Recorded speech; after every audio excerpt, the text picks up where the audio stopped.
রাত ৩টের পর শ্মশানের আগুন যখন ধীরে ধীরে জ্বলতে থাকে, লোকেরা বলে তখন নাকি সেখানে উপস্থিত হন স্বয়ং মহাদেব। কিন্তু প্রশ্ন হলো, কেন একজন ভগবান শ্মশানকে নিজের ঘর বানালেন?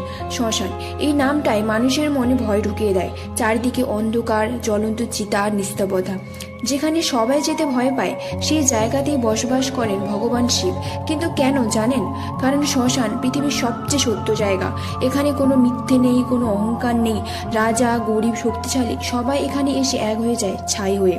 শিব আমাদের শেখাতে চান, যা নিয়ে আমরা এত গর্ব করি সেটা একদিনই আগুনে পুড়ে শেষ হয়ে যাবে। তাই তিনি বেছে নিয়েছেন সেই স্থান যেখানে প্রতিদিন সব মায়া শেষ হয়ে যায়।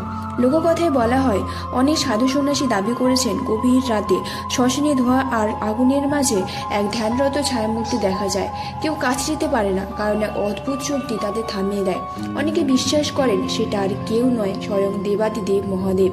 শ্মশান শুধু মৃত্যুর জায়গা না, এটা সত্যের দরজা, আর শিব সেই সত্যের রক্ষক। তাই অন্ধকারকে ভয় পাবেন না, কারণ